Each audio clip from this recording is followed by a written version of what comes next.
Muraho neza, murakaza neza kuri Bivuge TV. Nge turi kumwe nitwa Ariko. Reka turebe urugero rw'undi muntu wabaye indashyikirwa mu mateka y'isi. Steve Jobs washinze uruganda rukora iPhone n'ibindi bikoresho by'ikoranabuhanga byihariye. Afite inkuru y'ubuzima idasanzwe, ishimishije kandi itanga isomo rikomeye. Jobs yavukiye mu mujyi wa San Francisco muri Amerika mu 1955 ku babyeyi b'abanyeshuri. Ariko kubera ko bari bakiri bato kandi badafite ubushobozi, batanze Jobs ngo arerwe n'abandi. Yahawe umuryango wa Paul na Clara Jobs bamurera nk'umwana wabo bwite. Nubwo atari ababyeyi bamubyaye, Jobs yabafataga nk'umuryango we nyakuri. Nyuma yo kwiga no kurangiza amashuri, Steve Jobs yashinze Apple mu mwaka w'1976 afatanije n'inshuti ze. Batangiriye mu igaraje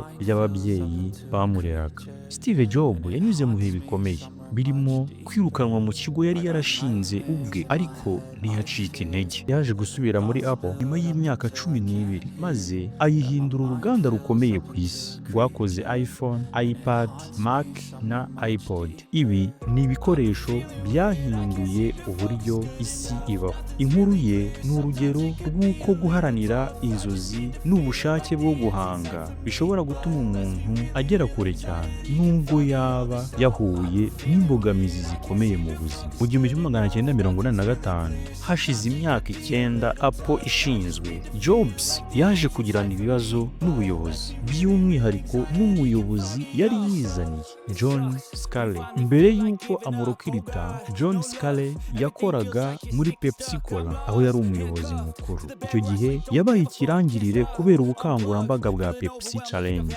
bukaba bwari bwatsinze cyane mu guhangana na Coca-Cola. Umuntu rero wabashije gutsinda Coca-Cola kandi izwi cyane mu kumenyekanisha ibikorwa byayo, Steve Jobs yumvaga akeneye gukorana nawe. Niko kumurokita amuzana muri Apple, amwumvisha ko ashobora kuba igihangange mu ruganda rw'ikoranabuhanga. Yaramubwiye ati, wifuza kugurisha amazi y'umutobe ubuzima bwawe bwose, cyangwa wifuza kuza tugahindura isi? Nyuma baje kujyana amakimbirane akomeye na Jobs, byaje gutuma Jobs asezererwa muri Apple mu 1985. Nyuma yo gusezererwa muri Apple, Jobs yavuze ko kwirukanwa kwe byari ikintu cyiza kigeze kumuba, kuko cyatumye asubira inyuma agatekereza neza ku buzima bwe. Nyuma yo kwirukanwa, Jobs yashinze ikigo cy'ikoranabuhanga cyitwa Next, ndetse agura Pixar. Yaje kuba iya mbere mu gutunganya filime za animation zo mu bwoko bwa Toy Stories.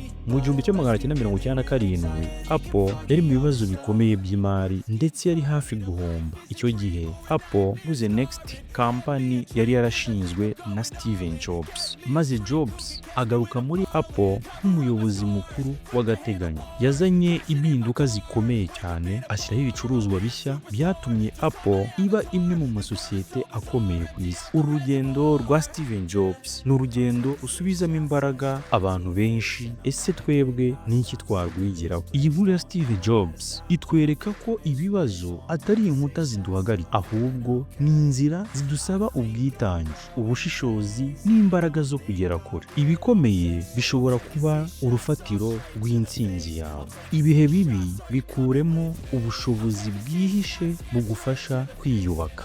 Ntiwihebe, ntuzihebe na rimwe. Iyo uri mu kaga, bifate nk'aho uri mu rugendo rwawe rw'ivuka rishya. Steve Jobs yitabye Imana mu mwaka w'2011, ariko yasigiye isi umurage ukomeye w'ubushobozi bwo guhanga udushya, gufata ibyabo nk'amahirwe no gukorera ku ntego z'igihe kirekire. Urugendo rwe rwerekana ko gutsindwa bishobora kuba isoko y'imbaraga nshya zo gutera imbere. Twishimiye kuba muri kumwe natwe muri uru rugendo rwiza. Tuzakora ibishoboka byose kugira ngo tubagezeho ibyiza.